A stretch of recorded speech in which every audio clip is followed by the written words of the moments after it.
But first, the threat from Republican dissidents is said to be at its greatest for 5 years. The Chief Constable has described them as being in their death throes and therefore a bigger danger.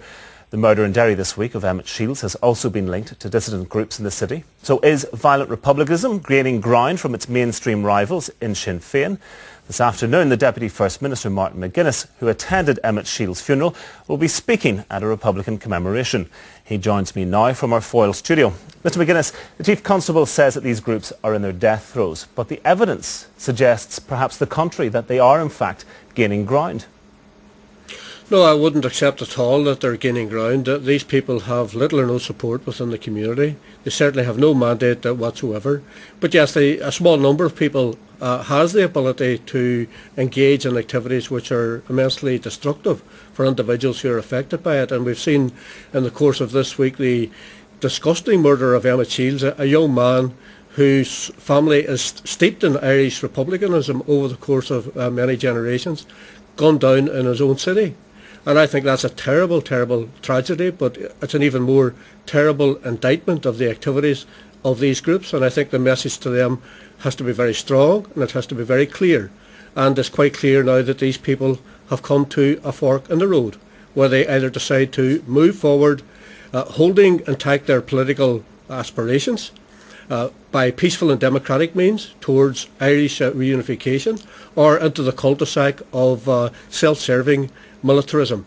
And I think the message that they got this week from the citizens of Derry City was very powerful and very strong, where very large numbers of people came out from the Craigan and the Bogside to identify and sympathise with the Shields and Moore family. And even more than that, we now see in the course of this week people going to the police station, cooperating with the police to ensure that the group responsible for Emmett's murder is identified and that the people who murdered him are brought to justice. But there have been many of these turning points, these forks in the road, and consistently the dissident groups have chosen to remain on the road on which they're travelling. You know, why would they make it any different or any different decision now?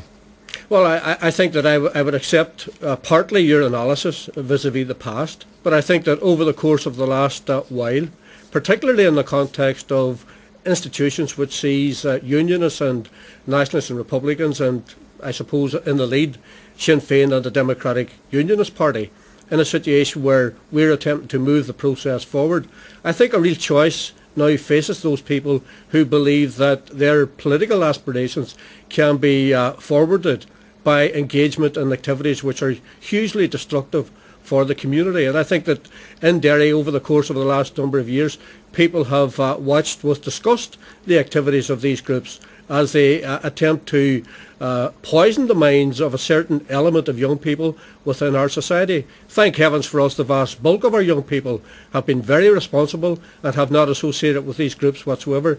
But unfortunately, a tiny minority of young people have associated themselves with these groups, and in doing so have been involved in very destructive activities for the citizens of this city. Well, I think everybody got the clear message in the aftermath of Emmett Shields' murder, where very large numbers of people from the Bogside and the Craigan came out to tell these people that they should stop their activities, that their activities are unacceptable, and that we want no more of this. We've also, you said, seen Republicans going into police stations. Is that a sign? Are there prominent people that people would recognise as active Republicans or members of the Republican community? Well, I think people in this city were so disgusted at the murder of Emmett Shields that they weighed in very strongly behind the Moore and Shields families. And the Moore and Shields families have been steeped in Irish republicanism over many, many generations, and they called on the community to support them in their hour of need by asking people who had information about the murder to give that information to the police. And there is very strong evidence that in the course of last week that Republicans did do that. Another case this week collapsed in court, the McCartney trial. That, for many Republicans, is a stain on the story of republicanism. And the judge was very clear that one of the reasons why the trial collapsed was he couldn't believe the prosecution witnesses, whom he thought had been schooled effectively by the IRA in what to say. Do you accept that this is going to remain a problem for you so long as people are not brought to justice for that murder? No, I don't believe that it's a problem for Sinn Féin, because I think Sinn Féin in Belfast done everything in its power to support the McCartney family by making it clear to everyone that they should support what was a criminal investigation into the disgusting murder of Robert McCartney.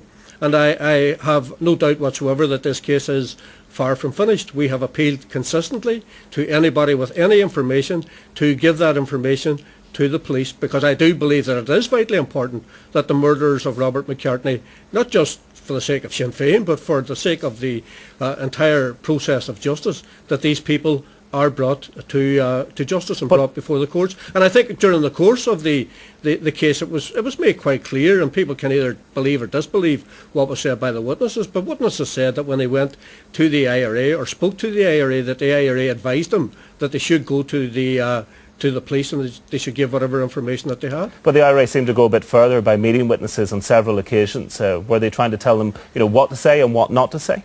Well, I mean, I can't comment on any of that because I'm not aware of it, and I think that the judge was careful in his remarks when he spoke about the prospect that this may have happened. I don't believe that would happen for 1 minute. I believe that if people are advising individuals to go to the police and to give whatever information they know, once those people go to the police station, then essentially those people have to give very forthright statements and subject themselves to the questioning of police officers, and who knows what comes out the other side of that. But those people consistently made it clear that the IRA and Republicans in general were advising them that if they had information that would lead to the apprehension and arrest and conviction of the murderers, that they should do that. And we fully support the McCartney family. We believe that a terrible injustice was done to them, and we believe that those people who murdered their brother should be brought before the courts.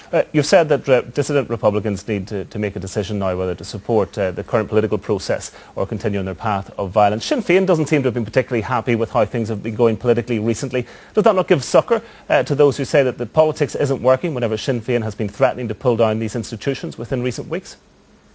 Well, I think you take a massive leap in suggesting all of that. The fact is that we are in a new political dispensation.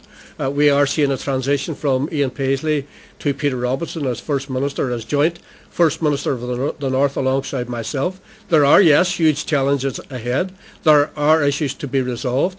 Have we the ability to resolve them? Yes, I believe that we have. And I think that as we go forward... Is it the only way forward, though? Well, the peace process is the only way forward. And the consolidating and sustaining of these institutions, which are power sharing and all Ireland in nature, are undoubtedly the way forward for all of us. And it is a way that has achieved, I think, the overwhelming support of all of the people of this island. Martin McGuinness, many thanks indeed. Thank you.